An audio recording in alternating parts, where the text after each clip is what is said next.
Selamat pagi jemaat sekalian.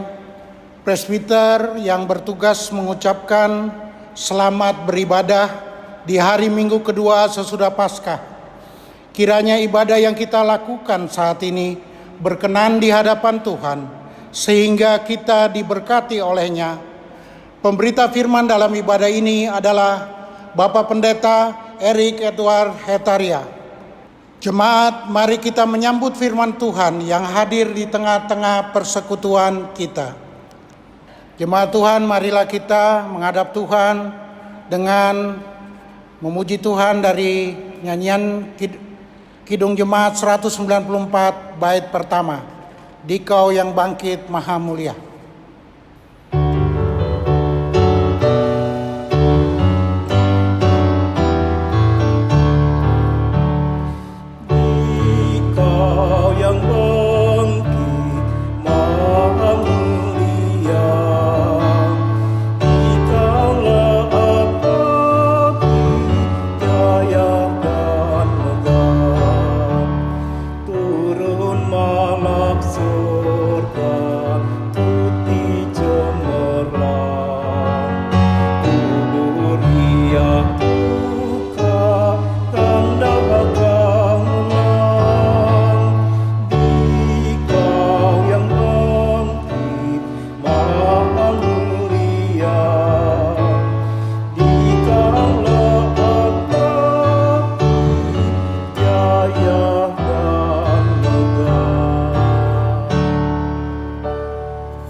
Bapak Ibu Saudara yang terkasih dalam Kristus Yesus, marilah kita tabiskan ibadah pada minggu kedua sesudah Paskah di pagi hari ini.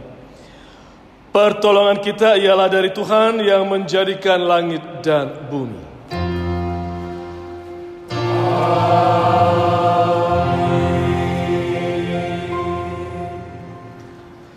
Nas pembimbing diambil dari kitab Galatia pasal 3 ayat yang kelima, berbunyi demikian.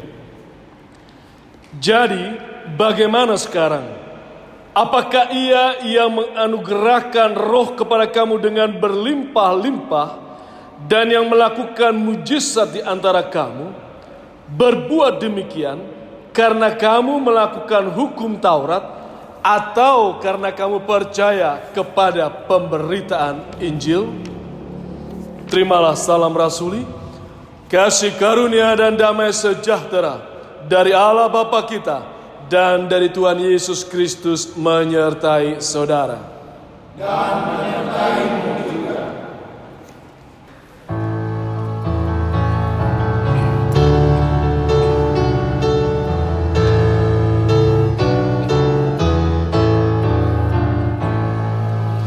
Kau yang layak, Kau yang layak, Kau yang layak Tuhan. Layak Kau terima puji-pujian, hormat dan kuasa penuh.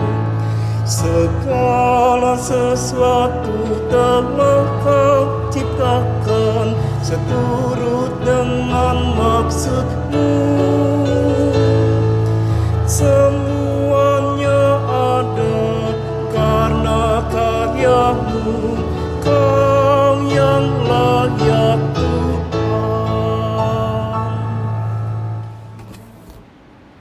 Jemaat Tuhan, dengan rasa sesal dan malu dan dengan kerendahan hati, marilah kita mengaku akan dosa-dosa kita. Ya Allah, kami menyadari dan mengaku bahwa sungguh dosa dan pemberontakan kami banyak di hadapan-Mu, dan dosa kami bersaksi melawan kami. Sungguh kami menyadari pemberontakan kami dan mengenal segala kejahatan kami. Kami telah memberontak dan mangkir terhadap Tuhan dan berbalik dari mengikuti Allah kami. Kami merancang berbagai pemerasan dan penyelewengan. Hati kami mengandung dusta dan melahirkannya dalam kata-kata. Karena itu kami mohon kepadamu, ya Bapa, ampunilah segala dosa dan pemberontakan kami. Baharuilah kami supaya kami layak menjadi anak-anak-Mu. Demikianlah pengakuan kami. Dengarlah ya Tuhan.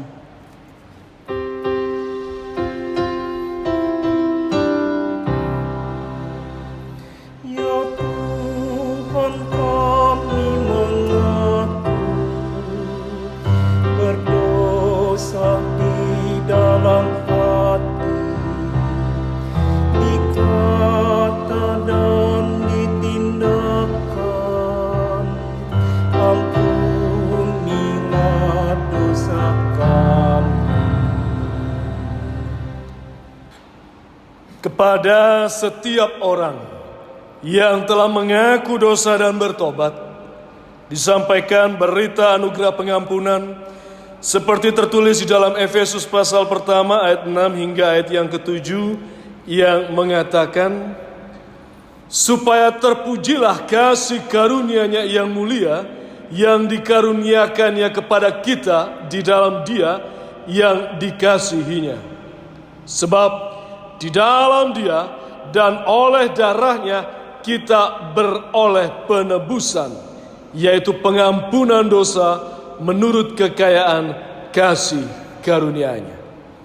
Dan berdasarkan firman Tuhan itu, maka sebagai pelayan Yesus Kristus, kami memberitakan bahwa pengampunan dosa telah berlaku dalam nama Bapa, Anak, dan Roh Kudus. Syukur kepada Tuhan. Amin.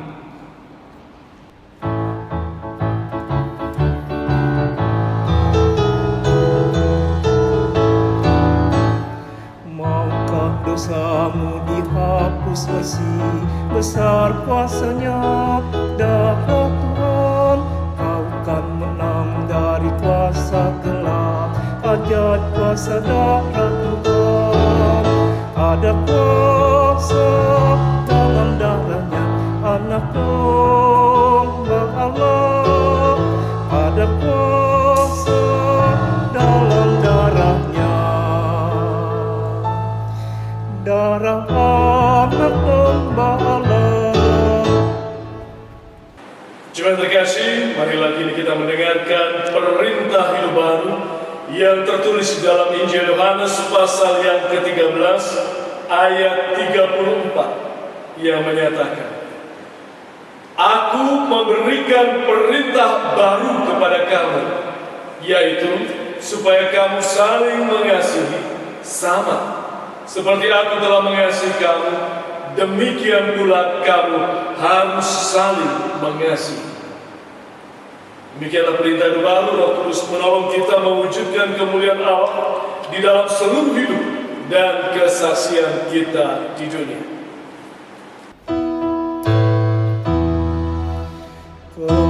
Kemuliaan bagi Allah di tempat yang maha tinggi, dan damai sejahtera di bumi di antara manusia yang berkenan kepadanya.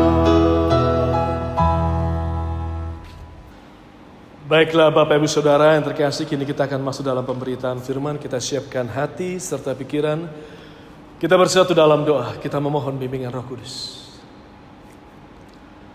Ya Allah Bapa yang Maha Besar, ya Kristus Maha Pengasih, di tengah-tengah kegelapan yang menyelimuti hidup kami dikarenakan wabah yang datang menghampiri, kami mohon Tuhan, kuasailah hati pikiran kami dengan Roh Kudus-Mu, agar ketika kami membaca, mendengarkan, merenungkan firman-Mu, kami bisa mengerti, memahami, dan bisa menghayati makna firman ini, sehingga firman ini bisa menjadikan kekuatan, menumbuhkan iman percaya di dalam kehidupan kami, ketika kami harus menghadapi kegelapan hidup ini.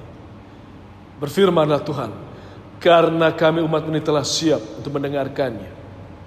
Di dalam Kristus Yesus, kami peralaskan doa ini. Amin. Jemaat yang terkasih, kini marilah kita mendengarkan firman Tuhan yang dibacakan dari Alkitab. Haleluya. Haleluya, haleluya, haleluya.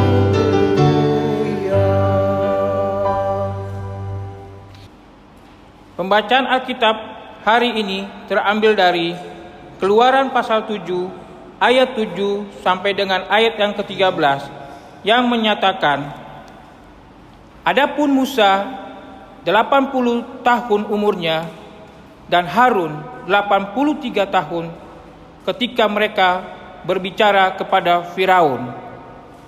Dan Tuhan berfirman kepada Musa dan Harun, apabila Firaun berkata kepada kamu, tunjukkanlah suatu mujizat, maka haruslah kau katakan kepada Harun, ambillah tongkatmu dan lemparkanlah itu di depan Firaun, maka tongkat itu akan menjadi ular. Musa dan Harun pergi menghadap Firaun. Lalu mereka berbuat seperti yang diperintahkan Tuhan. Harun melemparkan tongkatnya di depan Firaun dan para pegawainya, maka tongkat itu menjadi ular. Kemudian Firaun pun memanggil orang-orang berilmu dan ahli-ahli sihir, dan mereka pun, ahli-ahli Mesir itu, membuat yang demikian juga dengan ilmu mantra mereka. Masing-masing mereka melemparkan tongkatnya, dan tongkat-tongkat itu menjadi ular. Tetapi tongkat Harun menelan tongkat-tongkat mereka. Tetapi hati Firaun berkeras, sehingga tidak mau mendengarkan mereka keduanya, seperti yang telah difirmankan Tuhan. Demikianlah pembacaan Alkitab. Hendaklah sabda Kristus dengan segala kekayaannya menetap di antara kamu, dan ucaplah syukur kepada Allah.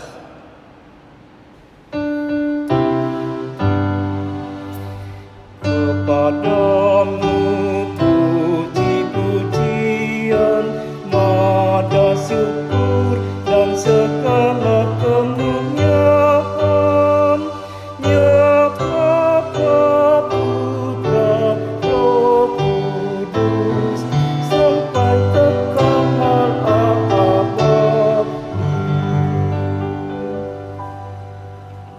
Shalom. Ya, selamat pagi Bapak Ibu Saudara yang terkasih di dalam Kristus Yesus. Di tengah-tengah situasi pandemik COVID-19 yang sedang merebak pada saat ini, saya tersenyum-senyum melihat kondisi situasi di negeri ini, secara khusus keberadaan anak-anak Tuhan yang pada saat ini justru sibuk saling mengkritik. Ada yang mengkritik seorang hamba Tuhan yang pernah keluarkan statement bahwa dia bisa melakukan semacam mujizat untuk menghentikan corona.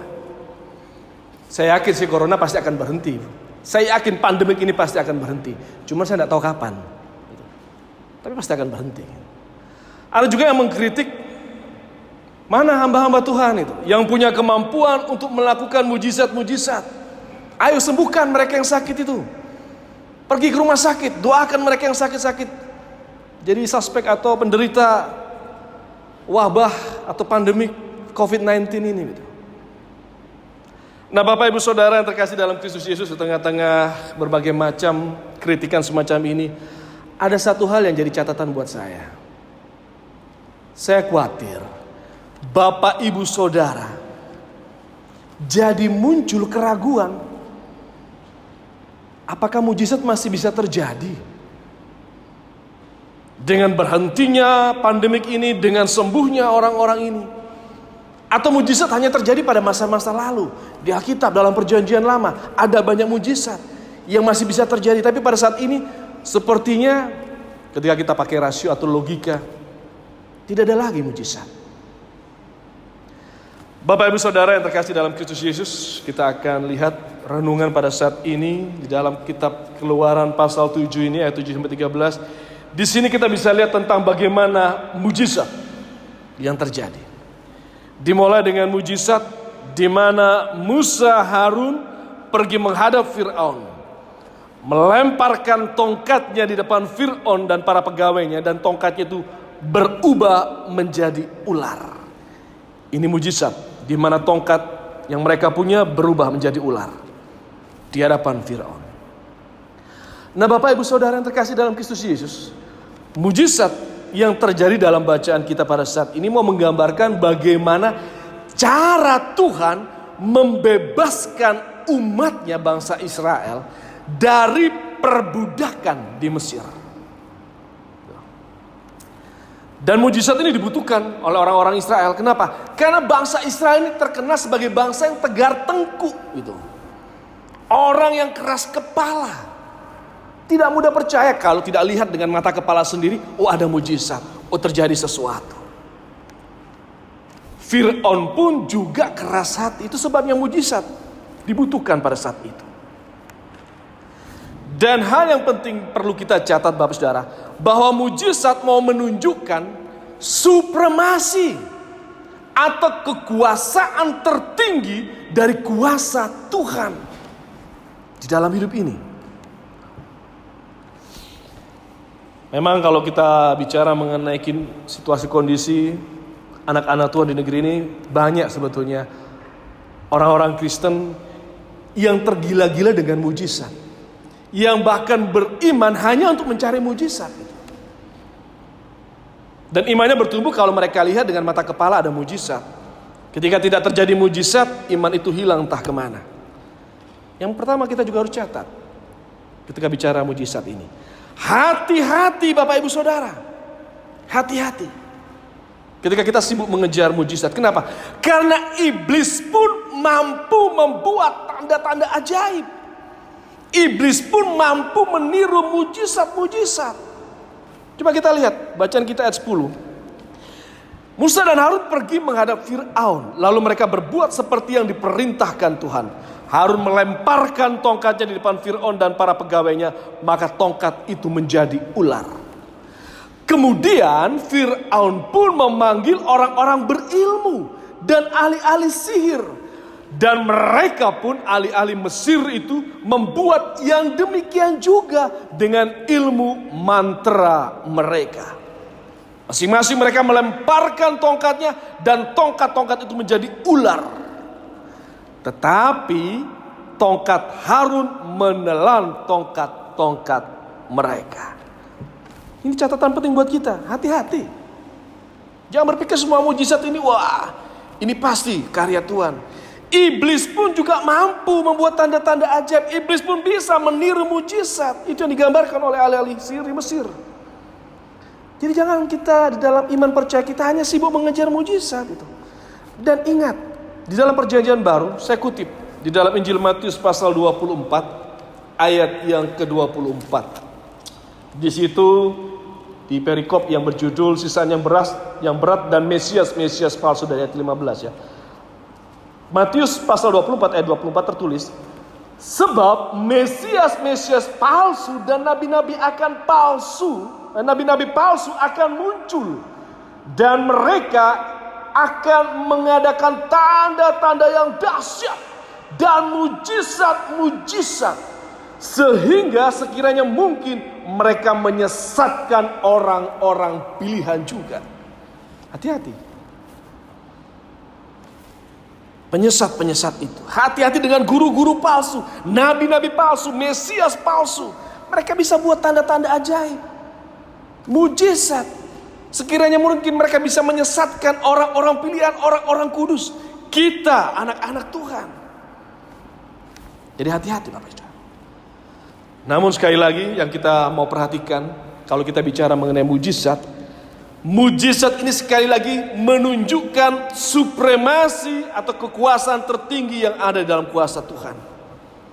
Walaupun ahli-ahli sihir ini bisa buat, ya mereka bisa tiru mujizat yang dilakukan oleh Musa dan Harun. Bahkan kalau kita baca ayat selanjutnya, ketika tulah pertama air menjadi darah gitu, mereka juga bisa lakukan hal yang sama itu. Ahli-ahli sihir itu juga buat hal yang sama. Kemudian kalau kita baca ayat 22, tetapi para ahli Mesir membuat yang demikian juga dengan ilmu-ilmu mantra mereka. Kemudian kita lihat pasal yang ke-8, tulah kedua, katak gitu. Dan di situ ahli-ahli sihir itu pun masih bisa melakukan hal yang sama. Tetapi kalau kita baca sampai pada ayat yang ke-18, 19 ketika masuk di dalam tulah yang ketiga, nyamuk. Coba perhatiin Bapak Ibu. Kitab Keluaran pasal 8 ayat yang ke-18 ya. Ketika tulah ketiga nyamuk diberi, tertulis di ayat yang ke-18, para ahli itu pun membuat yang demikian juga dengan ilmu-ilmu mantranya untuk mengadakan nyamuk-nyamuk. Tetapi mereka tidak dapat. Demikianlah nyamuk-nyamuk itu hingga pada manusia dan pada binatang. Lalu berkatalah para ahli itu kepada Firaun, inilah tangan Allah. Tetapi hati Firaun berkeras dan ia tidak mau mendengarkan mereka seperti yang telah difirmankan Tuhan. Di sini mau menunjukkan bahwa walaupun iblis bisa mengerahkan tipu dayanya untuk meniru mujizat ya, tanda-tanda yang ajaib ini, tidak semuanya dia bisa buat.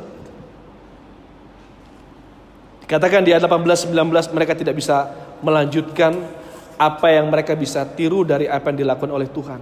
Menggambarkan sekali lagi supremasi atau kekuasaan tertinggi dari Tuhan. Mereka tidak bisa buat itu. Bahkan dikatakan mereka bilang di ayat yang ke-11 itu, para ahli itu bilang, inilah tangan Tuhan. Maksudnya mereka gak bisa buat lagi karena Tuhan sudah berbuat. Gambaran Tuhan yang penuh kuasa itu. Inilah tangan Tuhan. Tapi Bapak Saudara, saya mau kasih penjelasan. Teks di ayat 19, kata tangan Tuhan ini sebetulnya menurut saya kurang tepat. Karena kata tangan Allah ya, kata tangan ini bahasa Ibraninya itu etzba. Kata etzba itu sebetulnya arti harafiahnya itu jari. Bukan tangan, tetapi jari. Maksudnya apa? Terjemahan harafiahnya mau bicara begini, ahli-ahli sihir itu mau bilang sama Firaun, inilah jari Tuhan. Cukup dengan jari. Kita melakukan pekerjaan besar, berat, kita perlu kedua tangan itu untuk mengangkat sesuatu. Tapi kadang-kala kita cukup pakai satu jari untuk memerintahkan orang lain, angkat itu, angkat ini. Atau model sekarang, model touchscreen, sekedar menggerakkan, segala sesuatunya terjadi. Dalam arti mereka mau mengakui bahwa yang dilakukan ini cuma jari Tuhan yang bekerja. Menggambarkan supremasi sekali lagi kuasa Tuhan yang luar biasa. Dan sebagai orang percaya kita yakin bahwa mujizat pasti masih tetap ada. Dan mujizat nyata ketika Tuhan mau turun tangan. Dan bahkan jarinya ketika turun tangan, mujizat pasti akan tetap ada. Amin. Nah Bapak Ibu Saudara yang terkasih, masalahnya di sini kita bisa lihat gambaran bagaimana Firaun dengan egonya, dengan gengsinya bersikeras. Dan mungkin ini juga terjadi dalam kehidupan kita. Kita meragukan mujizat ketika kita menghadapi pergumulan hidup. Bahkan ketika bicara mengenai pandemik ini, mungkin rasio, logika kita berbicara.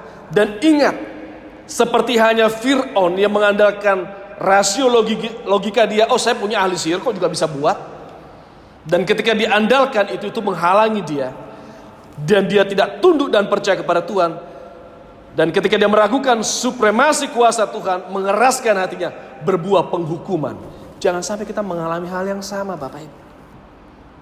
Jangan sampai kita pun mengalami hal yang sama seperti Firaun. Jangan keraskan hati kita. Percaya bahwa mujizat masih bisa terjadi pada saat ini. Tergantung sejauh mana iman percaya kita di dalam pengharapan kita kepada Tuhan. Dan kalau kita peka, sebetulnya mujizat itu terjadi setiap hari. Beberapa minggu yang lalu saya pergi menjemput seorang rekan yang sudah diputuskan oleh rumah sakit bahwa beliau sudah negatif. Saya jemput beliau, padahal sebelumnya Beberapa hari sebelum saya sudah sempat tes kesehatan, semua radiologi laboratorium bersih negatif. Tapi ketika saya jemput, otomatis saya memasuki red zone, daerah-daerah yang berbahaya. Dan juga Bapak Ibu tahu ketika rekan pelayanan kita kembali pulang ke dalam hangatnya pelukan kuasa kasih Bapa di sorga, 2 minggu yang lalu, saya juga hadir di tempat pemakaman. Dan itu berarti membuat saya masuk ke daerah-daerah yang boleh dikatakan red zone. Itu sebabnya saya sempat diberi status UDP. Bahkan pihak kesehatan dari puskesmas rutin menghubungi saya. Tapi saya tidak patah semangat. Hari Senin kemarin saya coba dikonsultasi ya, kepada dokter. Kemudian saya ikut rapid test di hari Senin kemarin. Dan hasilnya keluar hanya beberapa jam kemudian setelah rapid test. Dan hasilnya negatif. Bapak Ibu Saudara, bagi kita orang percaya, saya yakin itu bukan kebetulan. Mungkin Bapak Ibu Saudara bilang, oh kebetulan aja. Pak pendeta bisa lewat ini, tidak kena itu dan sebagainya. Tidak. Sebagai orang beriman, saya yakin, saya percaya bahwa Tuhan yang perkenankan itu lewat. Karena mungkin bisa terjadi, Saudara. Virus itu mungkin hanya sejengkal di dekat kita, yang memungkinkan kita terpapar. Tapi ketika Tuhan berkenan, Tuhan buat itu berlalu daripada kita. Tuhan buat itu lewat. Dan itu mujizat. Itu anugerah yang Tuhan beri kepada kita. Maksudnya tergantung sejauh mana kita mengimaninya, kita meyakininya, kita percaya. Dan kalau ibu bapak saudara yang mungkin pada saat ini sedang terbaring lemah di rumah atau di rumah sakit, dan yang mungkin sedang terpapar virus ini, dan berkata, tapi kenapa Tuhan perkenankan ini terjadi dalam diri saya? Kenapa Tuhan perkenankan terjadi? Ingat Bapak Saudara, mujizat pasti tetap bisa terjadi ketika kita tetap setia dalam iman, percaya, kita berpengharapan kepada kuasanya. Musibah bisa kapanpun terjadi dalam hidup ini. Ingat, Tuhan tak pernah janji bahwa langit selalu biru. Tetapi Dia berjanji selalu menyertai. Tuhan tak pernah janji jalan selalu rata, tetapi Dia berjanji berikan kekuatan. Jangan pernah menyerah, jangan berputus asa. Mujizat Tuhan ada saat hati menyembah. Jangan pernah menyerah, jangan berputus asa. Mujizat Tuhan ada bagi yang setia dan percaya.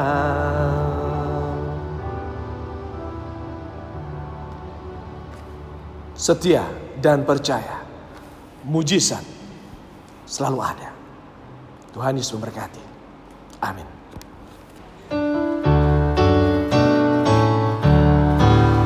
Haruslah Yesus sepenuhnya hidup di dalam diriku, dalam kata dan tindakan, waktu tidur atau jaga, Yesus hidup dalamku.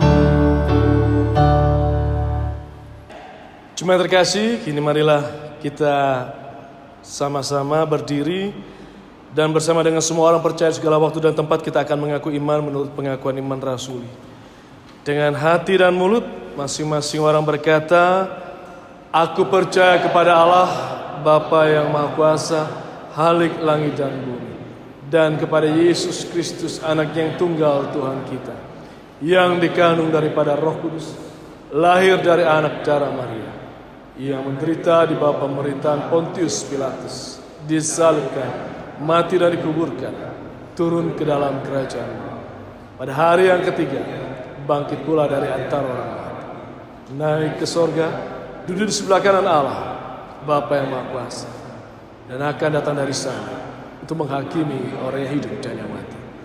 Aku percaya kepada Roh Kudus, gereja yang kudus dan Allah, persekutuan, pengampunan dosa, kebangkitan daging dan hidup. Kita masuk dalam doa syafaat. Mari kita bersatu dalam doa.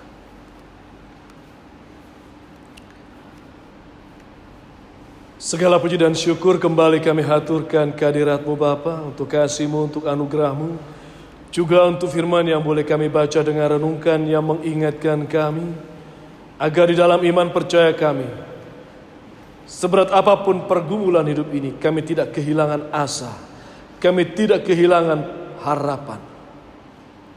Kami tetap hidup berpengharapan, meyakini bahwa mujizat akan selalu ada di dalam hidup ini ketika kami setia, percaya, bersandar ke dalam tangan kasih Bapa di sorga. Kami serahkan hidup kami hanya ke dalam tangan kasih. Kami semua, seluruh keluarga besar Jemaat Penabur, baik kami para presbiter, unit-unit misioner, pelayan pengurus, pelkat, komisi, BPPJ, kami semua bisa berikan yang terbaik dalam penata layanan, dan meyakini dalam iman percaya bahwa Tuhan tidak akan pernah biarkan kami jatuh tersungkur di tengah-tengah pergumulan hidup ini, bahkan di tengah-tengah pandemi yang pada saat ini menghampiri negeri ini. Kami percayakan setiap langkah hidup kami hanya ke dalam tangan kasih Bapa di sorga. Dan kami juga mau serahkan pergumulan umat-Mu, dikarenakan wabah ini ada banyak saudara-saudara kami yang kehilangan pekerjaan. Tuhan tahu kebutuhan mereka,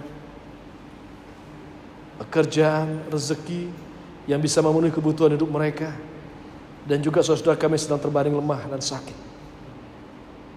Kami serahkan keberadaan Bapak Martinus Tete Lepta, kondisi pemulihan dari Ibu Setiawati, untuk Ibu Wilma, dan saudara-saudara kami yang lainnya yang pada saat ini masih terbaring lemah, baik di rumah ataupun di rumah sakit. Tiliklah mereka Tuhan. Kami percaya kalau Tuhan mau ulurkan tangan kasih-Mu, setetes saja berkat-Mu lebih daripada cukup, mujizat pasti bisa terjadi dengan kepulihan saudara-saudara kami. Karena kami serahkan setiap pergumulan mereka yang terbaring lemah, bahkan mereka semua yang terpapar karena pandemi corona ini, bisa berharap kemurahan Tuhan. Dan Tuhan boleh pulihkan, sembuhkan mereka. Dan mujizat itu semua kami mohon hanya di dalam nama Tuhan Yesus Kristus. Kami juga serahkan tenaga medis, obat-obatan, para perawat, semua yang terlibat di dalam perawatan di rumah sakit yang merawat korban dari pandemi ini. Pemerintah juga yang terus berjibaku berikan yang terbaik kepada masyarakat. Biarlah Tuhan berikan mereka kekuatan kesehatan, hikmat kebijakan dalam memutuskan segala perkara. Kami percayakan negeri dalam tangan-Mu Tuhan. Kami percaya cepat atau lambat pandemik ini pasti akan berlalu. Tentu kami hanya mohon kemurahan Tuhan, agar Tuhan perkenankan ini semua berlalu, sehingga damai sejahtera boleh selalu menyertai setiap langkah kehidupan umat-Mu di negeri ini. Inilah doa, permohonan, dan rasa syukur kami. Ya Tuhan, di dalam pengasihan-Mu kami mohon, dan peliharalah kami di dalam Kristus Yesus, Tuhan dan Juru Selamat kami, yang juga telah mengajar kami berdoa. Bapa kami yang di sorga, kuduskanlah nama-Mu, datanglah kerajaan, jadilah kehendak-Mu di bumi seperti di surga. Berilah kami pada hari ini makanan kami yang secukupnya, dan ampunilah kami akan kesalahan kami, seperti kami juga mengampuni orang yang bersalah kepada kami. Dan jangan bawa kami ke dalam pencobaan, tapi lepaskanlah kami daripada yang jahat. Engkaulah yang mempunyai kerajaan dan kuasa dan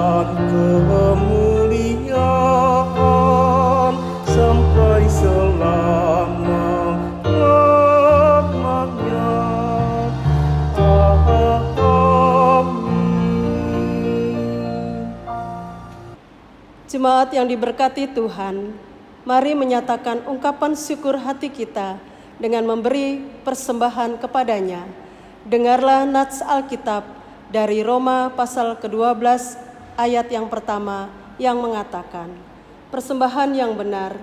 Karena itu saudara-saudara, demi kemurahan Allah, aku menasihatkan kamu supaya kamu mempersembahkan tubuhmu sebagai persembahan yang hidup, yang kudus, dan yang berkenan kepada Allah.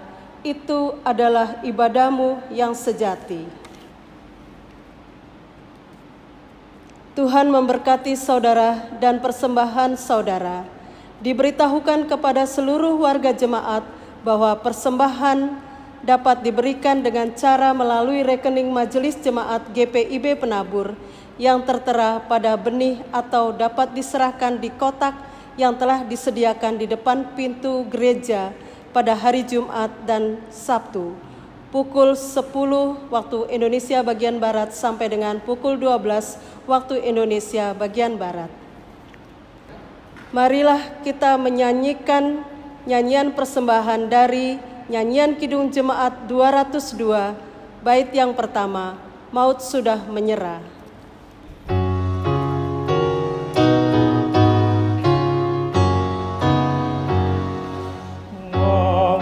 Sudah menyerah, kubur di lapang kuasa-Nya.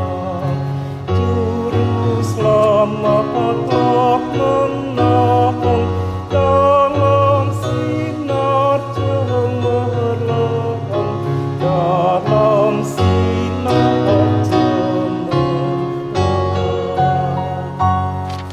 Jemaat, mari berdoa untuk menyerahkan persembahan ini kepada Tuhan dalam doa syukur. Kita berdoa. Ya Tuhan, terimalah persembahan syukur kami, yaitu jemaat yang telah Engkau selamatkan ini.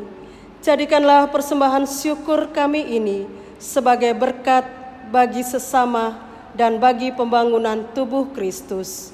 Amin. Jemaat terkasih, kita akan mengakhiri ibadah pada pagi hari ini. Marilah kita menjadi saksi di tempat kita berada, dimanapun kita berkarya. Marilah kita menjalin tugas panggilan kita sesuai dengan firman Tuhan di dalam iman percaya kita.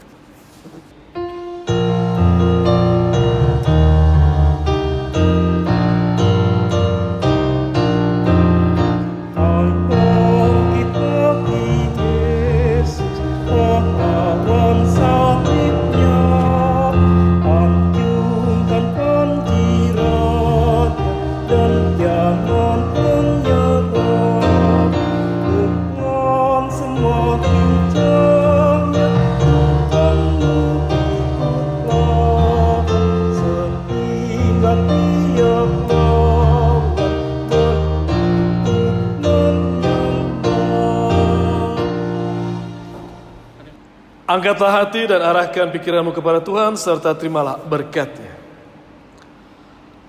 Tuhan memberkati engkau dan melindungi engkau. Tuhan menyinari engkau dengan wajah-Nya dan memberi engkau kasih karunia. Tuhan menghadapkan wajah-Nya kepadamu dan memberi engkau damai sejahtera. Amin. Amin. Amin.